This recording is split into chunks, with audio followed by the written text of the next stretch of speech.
Permítame para poner en orden esta grabadora porque también enviamos los estudios por voz. Así que aquí estamos listos. Bueno, listos para nuestra lección que corresponde a hoy, Navidad número 4, domingo, ¿verdad que estamos? Y una cosa importante es que seguimos trabajando con este concepto de la Navidad durante todo el mes de enero. Así que vamos a tener algunos 4 o 5 más estudios, aparte de este, de la Navidad, en donde incluimos todo, ¿verdad? No solamente el nacimiento, sino todo lo que está antes y después del nacimiento.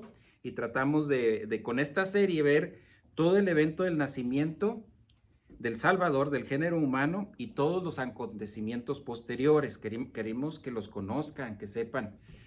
Yo sé que todos sabemos que el niño nació, que se presentaron unos pastores, que fueron unos magos del oriente, que querían matarlo. Todos estos detalles lo conocemos, ¿verdad? Pero hay que saber todo el entorno, porque esta es la obra perfecta del Señor y queremos conocerla lo mejor posible.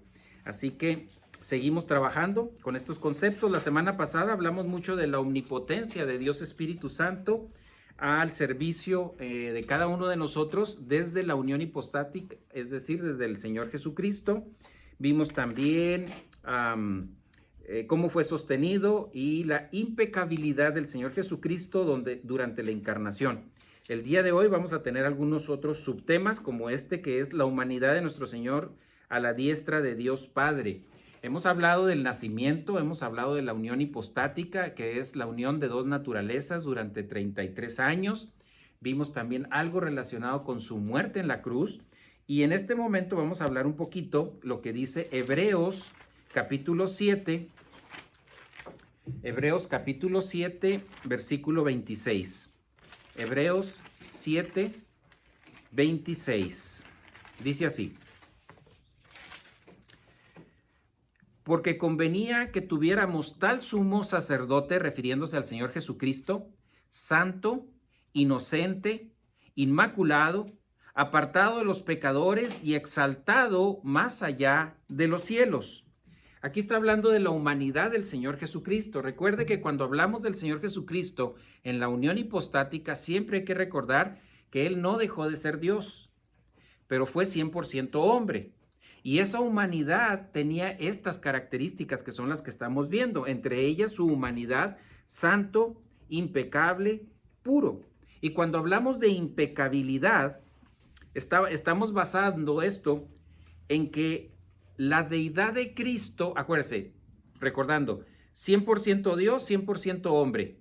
En la deidad no era posible que Dios fuera tentable, o sea, Dios Hijo. No podía ser tentado. Dios Hijo, recuérdelo muy bien, no podía ser tentado porque Dios no puede ser tentado. Por lo tanto, su deidad es impecable. No puede ser tentado, no peca, es impecable. Ahora hablemos de la humanidad de Cristo. Dentro de la esfera de poder divino donde Él se mantuvo, ¿era posible ser tentado? Sí. Pero aquí viene lo interesante, fue siempre impecable. ¿Quedó claro esto? Yo sé que es sencillo, pero quiero hacer mucha inculcación para que esto no se olvide. A lo mejor nos tardamos un año para volver a tocarlo, pero que quede claro. La divinidad de Dios no podía ser, de Dios Hijo, Jesucristo, no podía ser tentable, por lo tanto era impecable. Su humanidad, por otro lado, sí podía ser tentado y fue tentado, pero nunca pecó. O sea que permaneció impecable. Así que la impecabilidad del Señor Jesucristo fue antes de que llegara la reconciliación. O sea, Él llegó impecable hasta la cruz. Todavía no eran, o sea, en la práctica todavía no éramos reconciliados con Dios porque todavía no llegaba a la cruz. Así que Él tuvo que llegar impecable hasta la cruz para que nosotros pudiéramos tener la reconciliación. ¿Se acuerdan qué significa reconciliación? La barrera que existía entre Dios y el hombre ya fue derribada. Ahora hay una relación entre Dios y el hombre y Dios. Entonces, eso fue posterior a la impecabilidad del Señor Jesucristo. Ahora, Jesucristo en la unión hipostática sufrió muchos ataques, sí, en su humanidad. fue tentado muchas veces. Tenemos información en la palabra de Dios de algunas, pero sabemos que esto fue mucho más todavía de lo que está escrito. Pero sí fue tentado, pero nunca fue vencido. En Hebreos, ahí ya que estamos ahí mismo en Hebreos, busque Hebreos por favor, capítulo 2, versículo 10. Hebreos, capítulo 2, versículo 10. Para los que están en casa, también estoy dando un poquito de tiempo para que lo localicen. Hebreos, capítulo 2, versículo, 14, 2, 14, ahí estamos. Así que por cuanto los hijos, y cuando dice hijos, participan de carne y sangre, es decir, la humanidad, el género humano, él igualmente participó de todo lo mismo para anular mediante la muerte, ¿cuál muerte? Muerte espiritual, el poder que aquel tenía, el poder de la muerte espiritual, es decir, el diablo. Venció totalmente al diablo. Ahora, aquí acabamos de mencionar un tema, la muerte espiritual del Señor Jesucristo en la cruz. Vamos a hablar de ello ahora. Hay dos categorías de muerte espiritual. Para poder entender la muerte del Señor en la cruz, la muerte espiritual, tenemos que entender que hay dos muertes espirituales. Una le llamamos muerte espiritual real.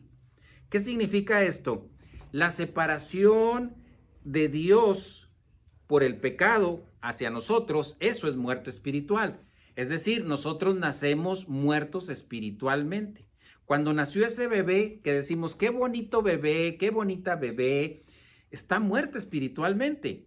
Ese es el concepto de muerte espiritual. ¿Por qué decimos que está muerta espiritualmente? Porque ocurre que en el momento del nacimiento, Dios imputa en la naturaleza de pecado de ese niño, de esa bebé, el pecado original. Por eso le decimos está muerto espiritualmente. ¿Qué necesita ese bebé cuando tenga la conciencia? Creer en Jesucristo como su Salvador para ser salvo, que es el versículo clave o más conocido, cree en el Señor Jesucristo y será salvo. ¿Para qué? Para salir de la muerte espiritual.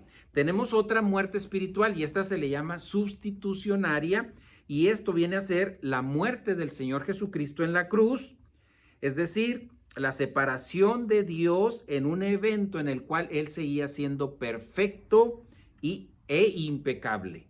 Esa también fue muerte espiritual. Entonces son dos. Una, la real. El momento de que nace un bebé, nace muerto espiritualmente porque se le imputa el pecado original a su naturaleza de pecado. Ahora estamos hablando de la muerte espiritual sustitucionaria solamente del Señor Jesucristo. Tomó nuestro lugar en la cruz y esas horas de las 12 a las 3 de la tarde tuvo muerte espiritual. Hubo separación. ¿Qué es lo que hace que nos separemos de Dios? El pecado. Y en ese momento Él estaba siendo hecho pecado por nosotros. En Romanos capítulo 5, versículo 12,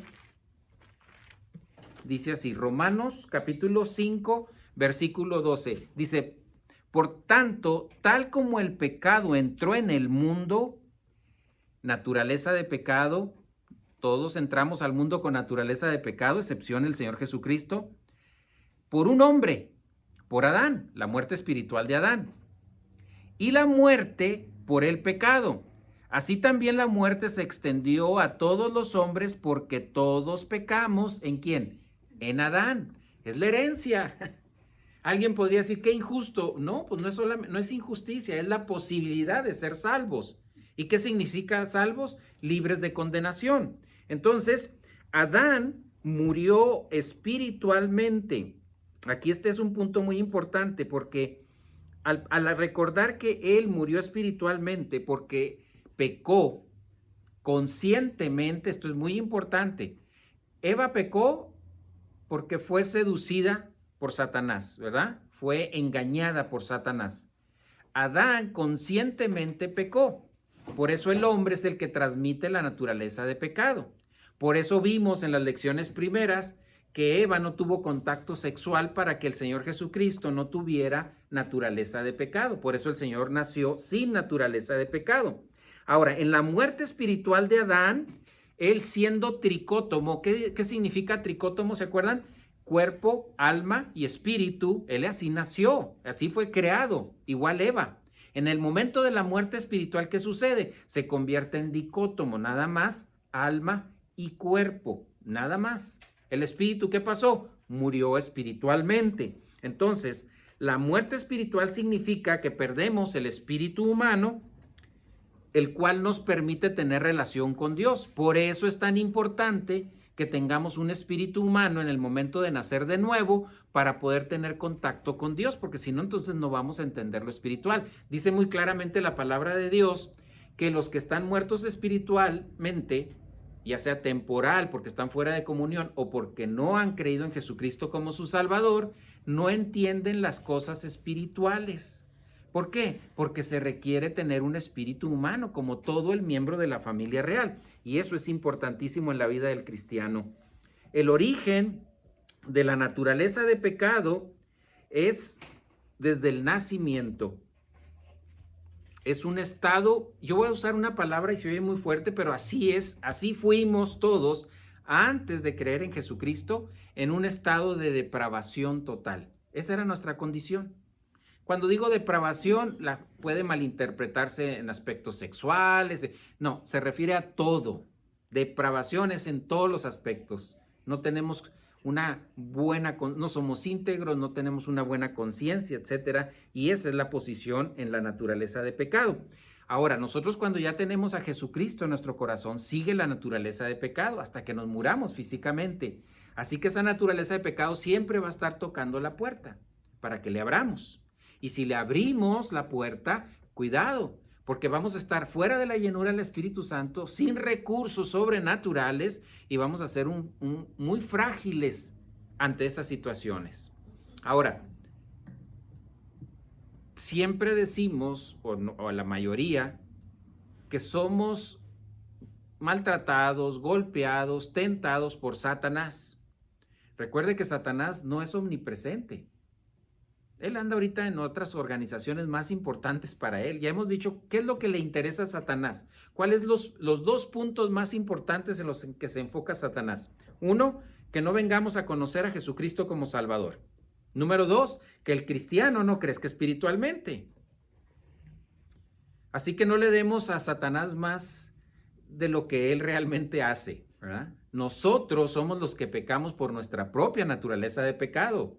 Le abrimos la puerta a esa naturaleza y vamos a tener muchos problemas con la naturaleza de pecado, nuestra propia naturaleza de pecado. Así que no le echemos la culpa a otros, somos nosotros mismos que abrimos la puerta en este sentido. Ahora, ese es el principio, la muerte espiritual es el principio de los pecados personales. Ahí comenzó Adán y Eva a pecar, pecados personales.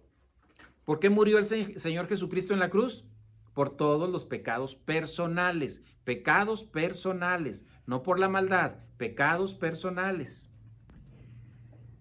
Y estando en muerte espiritual, ya hemos mencionado, separados de Dios, dicótomos, o sea, nada más cuerpo y alma, con naturaleza de pecado tremendamente impactante si le damos control, y comienzan los pecados personales y impotencia total para tener una relación o comunión con Dios.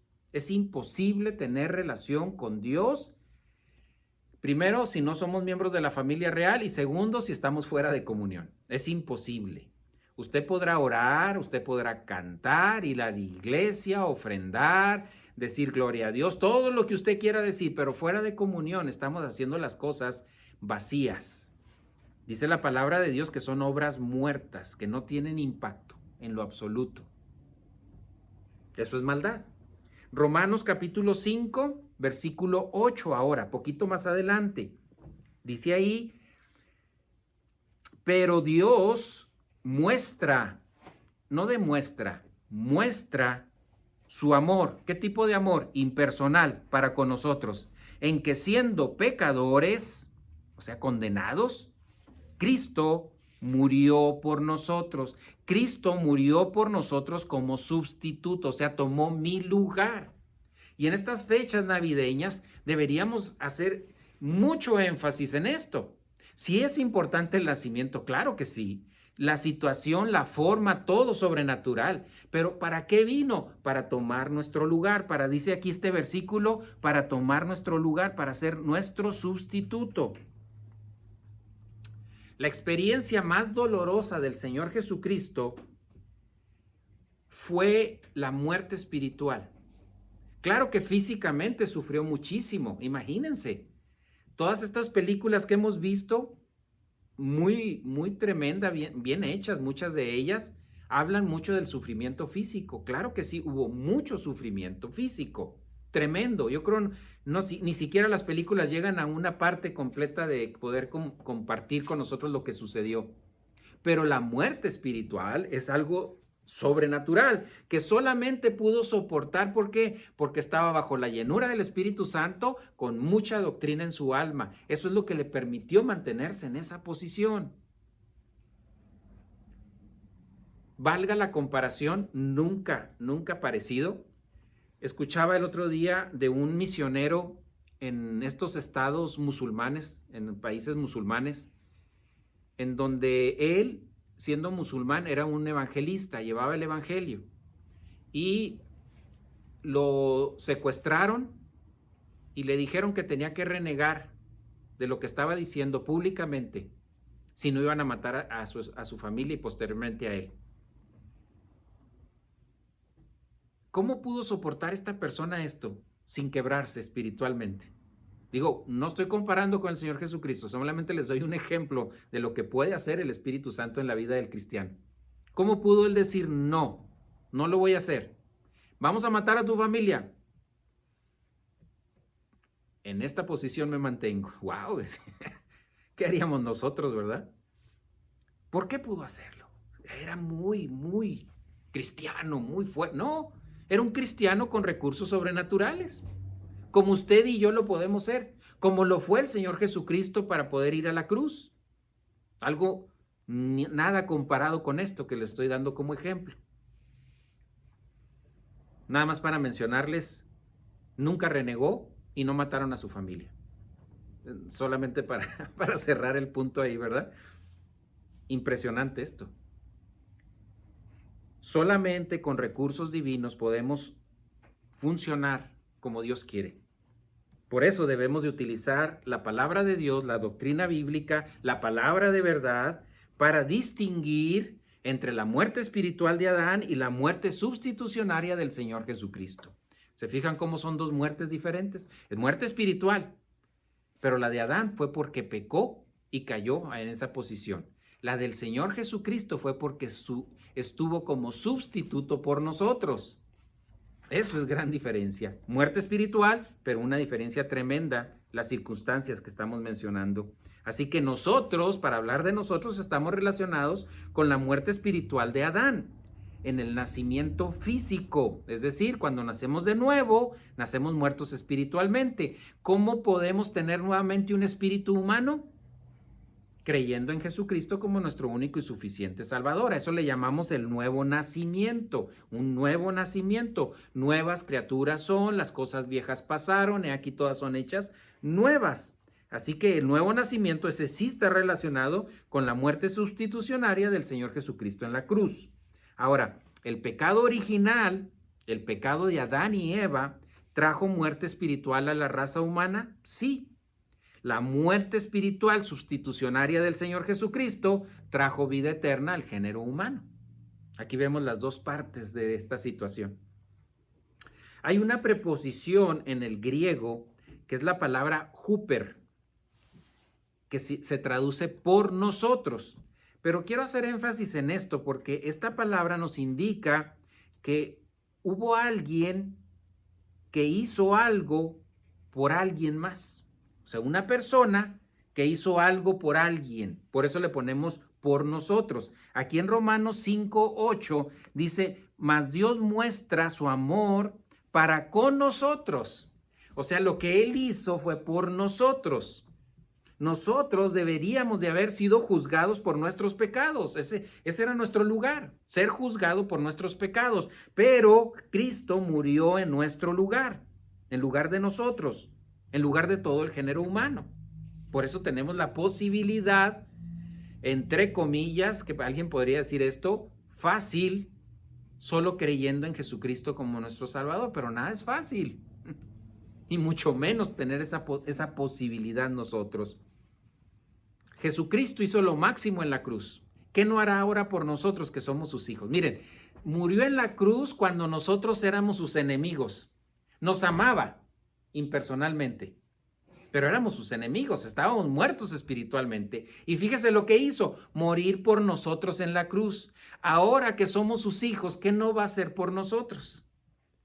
Imagínense, es que tenemos que creernos la posición que tenemos. Somos hijos del Rey, somos hijos de Dios.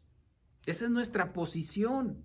No para presumir, es para que tú te sientas feliz, para que te sientas confiado, tranquilo, que Dios tiene un plan perfecto y que la muerte ya la tenemos, ya esa fecha de vencimiento ya está escrita. Ya no se preocupe. Ahora, no digo que se descuide por eso, sino simplemente piensen que Dios tiene una fecha para nosotros. A lo mejor yo salgo de esta pandemia sin enfermarme del COVID-19 y me muero de un infarto al terminar esta pandemia. ¿Qué pasó? Pues es que era la fecha que Dios tenía preparada para mí. Así que esto lo menciono con el fin de decir, ¿qué no va a hacer Dios con nosotros ahora que somos sus hijos? Ahora, nosotros venimos a sufrir muchas cosas en la vida, sí. Todos, los que estamos aquí presentes, todos, vamos a mencionar si nos ponemos a platicar. Vamos a platicar nuestras experiencias dolorosas, las que más le ha dolido. Aquí duramos horas platicando cada quien, porque todos hemos tenido experiencias dolorosas, todos en la vida. Pero nunca vamos a sufrir por nuestros pecados personales. Eso debe quedar bien claro en nuestras mentes. Porque a veces, porque eso nos lo enseñaron y creo que se sigue enseñando en muchos lugares. Pecaste, atente a las consecuencias, Dios te va a castigar. ¿Cómo te va a castigar Dios por un pecado que ya fue pagado? ¿Va a haber consecuencias por el pecado? Sí, pero esas son consecuencias normales de algo que tú estás haciendo mal. No es un castigo, es el resultado de cometer un pecado. Miren, un pecado es infringir la ley. ¿Estamos de acuerdo? Eso es pecado. Y si tú infringes la ley, pues va a haber una repercusión. A lo mejor una multa, a lo mejor cárcel, no sé, una llamada de atención, no sé, algo. Ese es el resultado de pecar. Pero Dios no te está castigando por tu pecado, porque el pecado ya fue pagado. Y eso debe quedar claro en nuestra mente. Ahora, no es una licencia para pecar. Es simplemente para que entendamos que Dios ya hizo un pago total en la cruz y no vamos a sufrir más por nuestros pecados personales. Ahora le voy a platicar algo que esto nos permita, esto que le voy a mencionar, nos permita tener un poquito de piedad por los no creyentes. Tener un poquito de, ¿qué otra palabra podríamos decir? Un poquito de preocupación en el buen sentido por los no creyentes. Porque los no creyentes van a entender cuando mueran, van a entender el dolor que Cristo sufrió en la cruz a través del resto de su vida en el lago de fuego. Eso es muy fuerte, porque todos tenemos seres queridos que no son miembros de la familia real. Y el destino de ellos es el lago de fuego cuando ellos, en el gran juicio final, en el gran trono blanco, ahí van a ir. Y van a sufrir todo el resto de su vida eternamente lo que el Señor Jesucristo sufrió en la cruz. Es doloroso, yo creo, ¿no? Es una palabra que podemos utilizar. Pensar que un ser querido nuestro, un amigo, una amiga, un familiar, un papá, una mamá, no sé, quien sea cercano a nosotros o a quien apreciamos o amamos, que sepamos que va a estar en ese lugar. Ahora, no podemos hacer nada para que cambie la manera de pensar esa persona, pero sí podemos presentarle las buenas noticias. Ya va a ser decisión de esas personas, de esos seres queridos, si quieren creer o no creer en Jesucristo como su Salvador. Y usted ya no va a ser responsable en el sentido de presentar como embajador las buenas noticias. Ahora el resultado es, a lo mejor sí, ¿se acuerdan ese concepto? A lo mejor sí, a lo mejor no. Es decisión de la persona, es libre voluntad. Pero el asunto es que esa persona, si no ha creído en Jesucristo y no lo va a hacer, va a ir al lago de fuego y va a sufrir eternamente el castigo eterno.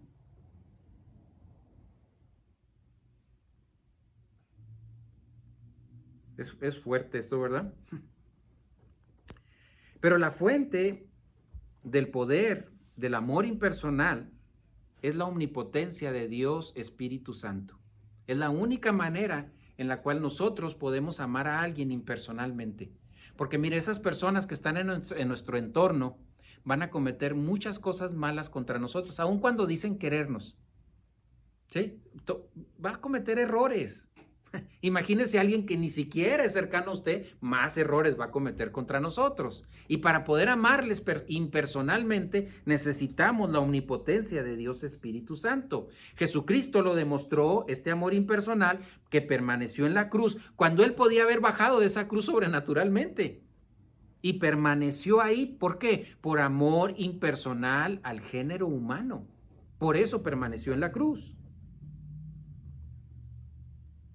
Tú y yo no vamos a poder nunca demostrar amor impersonal por alguien, quien sea, tu esposa, tu esposo, tus hijos, tu familia, tus compañeros, tus amistades en general, quien sean. Tú y yo no vamos a poder demostrar amor impersonal hasta que uses el poder de Dios Espíritu Santo que está disponible a través de la doctrina bíblica que está en tu alma. Primera de Juan, capítulo 4.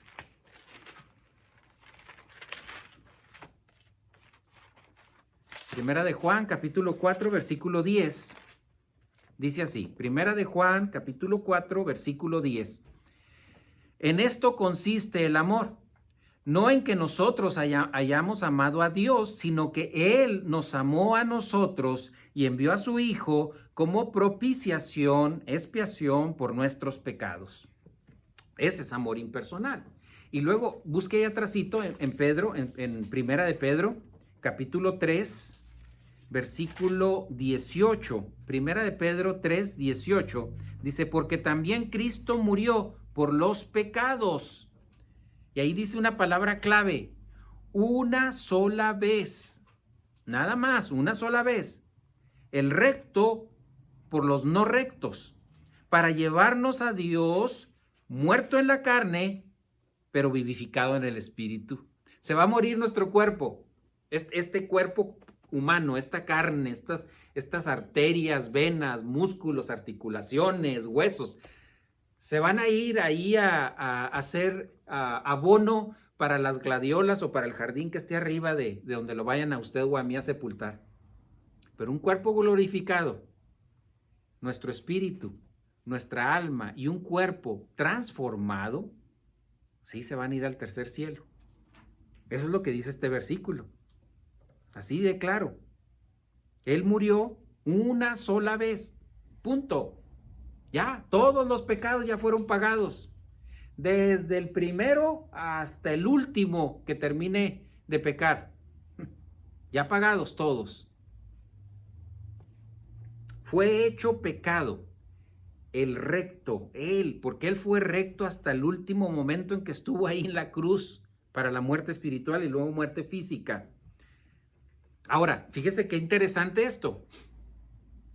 El Señor llegó a la cruz, en los últimos 3 años que fue su ministerio, llegó a la cruz impecable, sin pecado, lo crucificaron, recibió todo el pecado del género humano sin dejar de ser recto, perfecto, ¿ok?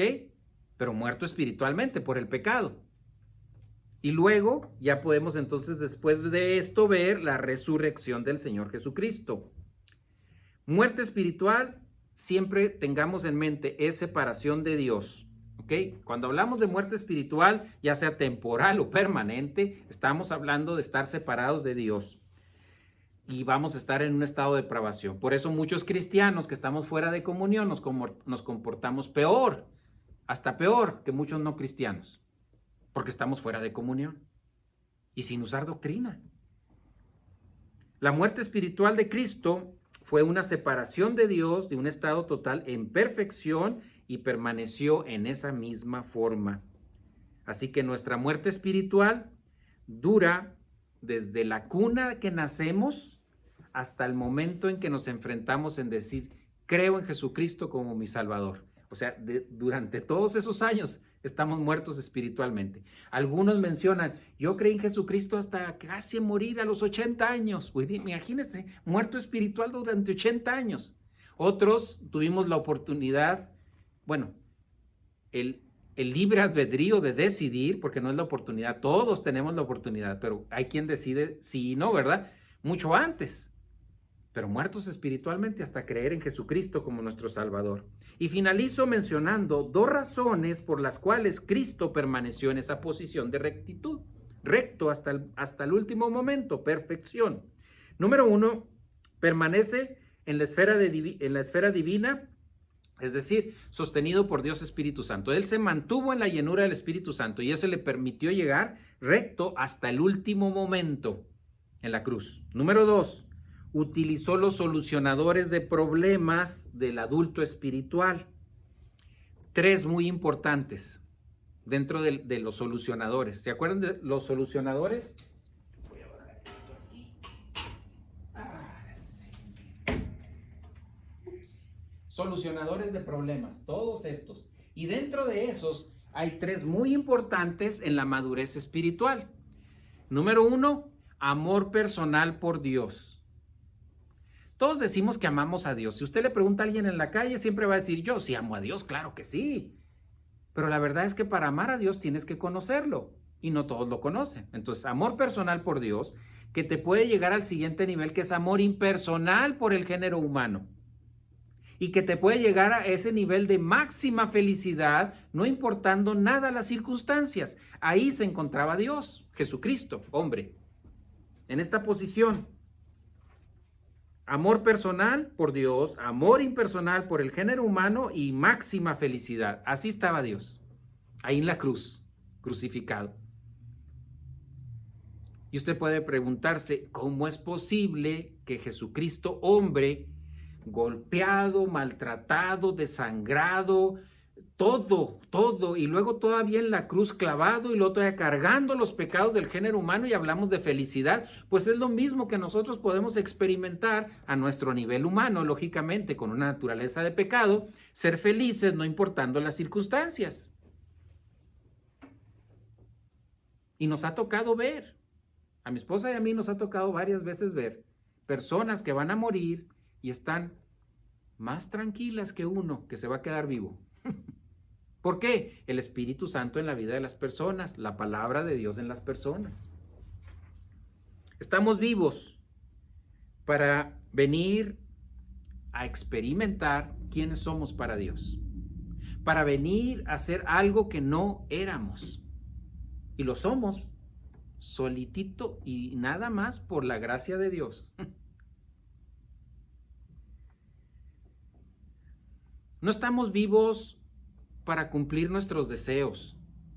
Si logramos llevar a cabo muchas de las cosas que tenemos en mente, qué bueno. Los muchachos estudiar a lo mejor y tener una profesión, qué bueno. A lo mejor los adultos tener familia o nietos o no sé, o tener una casa o tener un carro, tener un buen trabajo. Qué bueno que se logren estas cosas, pero no estamos aquí para ello. Estamos aquí para poder alcanzar el máximo crecimiento espiritual, máxima felicidad, amor personal por Dios, amor impersonal por el género humano y todo lo que venga ahí en medio de todo esto. ¡Qué felicidad!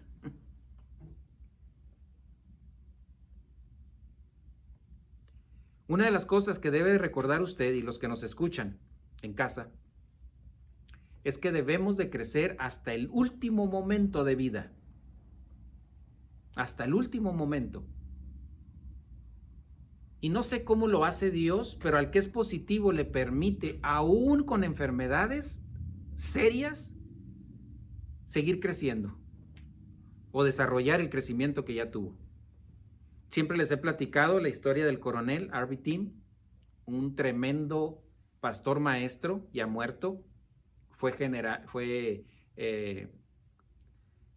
militar durante muchos años. Y en sus últimos años, cuando dejó el pastorado por una enfermedad que olvidas todo, no se le olvidaba orar, No se le olvidaba cuando escuchaba estudios bíblicos todavía decir eso es cierto, eso es verdad, y con la memoria que no reconocía ni a su esposa. Esto es sobrenatural, este es el Señor, en nuestra alma la palabra de Dios. Lo que Dios quiere es que seamos felices, inmensamente felices, pero no con la felicidad que se logra aquí en el mundo, ¿verdad? Que porque me dieron mayor sueldo, que porque fui con el doctor y me dijo que estoy saludable. No, esa felicidad, esa qué bueno, disfrútela. Pero Él quiere la máxima felicidad, esa felicidad que no tiene nada que ver con las circunstancias ni los momentos de nuestra vida. Hoy estamos en nuestra última reunión de este año presencial. Seguimos todavía con 2 reuniones, 2 estudios más, pero esta es la última presencial antes del año 2021. ¿Qué planeamos para el siguiente año? ¿Cuáles son nuestros deseos? Siempre hacemos planes, ¿verdad? Y ahí tenemos hasta varios símbolos que se utilizan para prometo y voy a escribirlo y voy a esto y voy a el otro. Qué bueno que haga planes en su vida personal secular. Qué bueno. Llévelos a cabo, cúmplalos, sea firme, bien estricto en llevarlo a cabo. Pero lo más importante, número 1 en la vida del cristiano, Dios. Número 1 en la vida del cristiano para vivir llenura del Espíritu Santo, la palabra de Dios y el estudio disciplinado constante de esta su palabra. Con su pastor maestro. Punto. Sígale, sígale, sígale. Mientras Dios les dé vida, siga avanzando, siga avanzando. Y si ya estamos cerca de la muerte, si ya estamos cerca de una enfermedad o estamos en medio de una enfermedad, hasta el último momento tiene la oportunidad de seguirlo. Tenemos ahora muchos medios. Tenemos audífonos, tenemos teléfonos, tenemos un montón de cosas con las cuales podemos seguir estudiando la palabra de Dios. Ojalá y todos los que estamos presentes y los que nos escuchan en casa podamos tomar decisiones sabias para este próximo año. Y dentro de ellas está seguir creciendo espiritualmente hasta que el Señor nos lleve a su presencia. Y continuamos en estos temas de la Navidad la próxima semana, es decir, el próximo año, el primer domingo del año 2021, si Dios nos da vida. Oremos. Señor, gracias te damos en esta tarde por el privilegio que nos brindas de poder terminar el año en domingos con una reunión en la cual estamos estudiando la obra perfecta del Señor Jesucristo. Padre, gracias porque nos permites recordarlo y esto nos da fortaleza a nuestras vidas, nos da ánimo, nos da ese momentum importante en la vida del cristiano para seguir avanzando, no importando las circunstancias que se estén viviendo. Gracias por esta oportunidad. Ponemos en tus manos a los presentes y a los que nos escuchan en casa, Señor, a los que están fuera de la ciudad, los que están enfermos, igualmente los ponemos en tus manos, Señor. Y bueno, al final de cuentas, tu voluntad perfecta se llevará a cabo y nosotros lo único que podemos decirte, Señor, es gracias, gracias, Padre, por ello. Te lo agradecemos todo en el nombre de Cristo Jesús. Amén.